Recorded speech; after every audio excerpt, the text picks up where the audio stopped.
Hello students, मैं सर्वेंद्र सिंह। मैं आज आपको एब्डोमेन के जो अपेंडेजेस हैं उनके बारे में कुछ बताना चाहूँगा। एब्डोमेन पे मैंने बाकी चीज़ आपको पहले डिटेल में सब पूरी बता दी थी। जो मेन चीज़ एब्डोमेन पे होती है पिछले सिरे पर, वो होता है जेनिटेलिया। जेनिटेलिया यानी external genital organs. Grass hopper में जो एक्सटर्नल जेनाइटल आर्गन्स हैं उनकी क्या बनावट है, किस तरह से उनकी बनावट है, क्या उनके काम है, ये आपको इसमें अध्ययन करना है। तो इसमें मेल और फीमेल दोनों ही जेनाइटल आर्गन्स अलग अलग तरह के होते हैं, क्योंकि मेल और फीमेल दोनों ही अलग अलग जेनाइटल आर्गन्स अलग अलग इंसेक्ट में पाए जाते हैं, तो इनका अलग अलग स्ट्रक्चर है। तो मैं इसमें सबसे पहले आपको फीमेल जेनाइटल आर्गन्स के बारे में बताऊंगा। फीमेल जेनाइटल आर्गन्स, ये इधर आप देख लीजिए, फीमेल जेनाइटल आर्गन्स हैं, या इसको फीमेल जेनेटेलिया कहते हैं, या मादा बाह्य जननांग कहते हैं।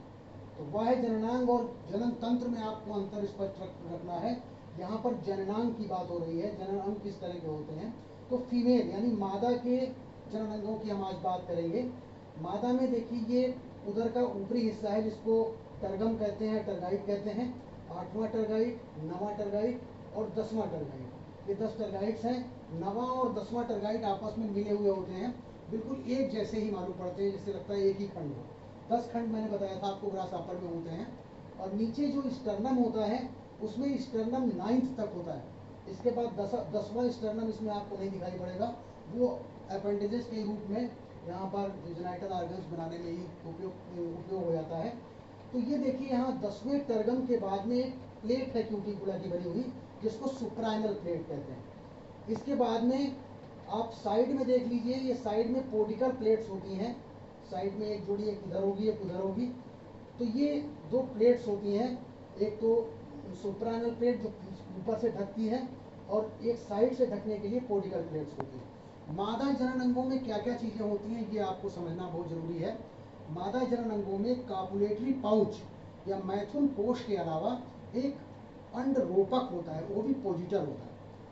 तो ये ओविपोजिटर जो है वो किस तरह से बनता है, और मैथुन कोश कहाँ पे है, ये आपको समझना है। मादा जनन अंगों की अगर हम बात करते हैं, तो मादा जनन अंगों में ऊपर की साइड में सुप्रानल के बाद आप देख सकते हैं एक जोड़ी वाल्व्स होते हैं, जिनको डार्सल वाल्व्स कहते हैं।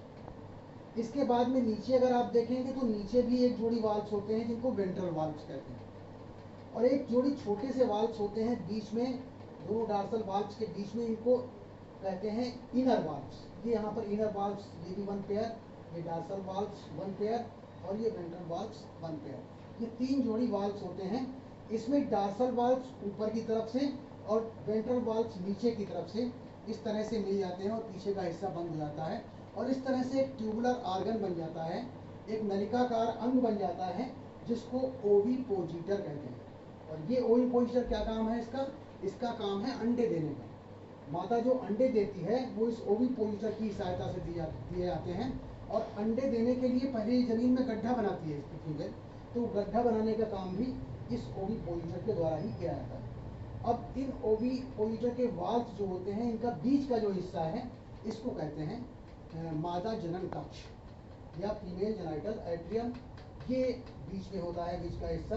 तो इसमें केवल ये वाल्व्स का आपको ध्यान रखना है, और आपको कोई विशेष चीज में ध्यान नहीं रखनी है। इन वाल्व्स के अलावा यहाँ पर ये देखिए एक गाइड भी पाया जाता है, और ये फीमेल जेनाइटल अपर्चर है, मादा जनन छिद्र है।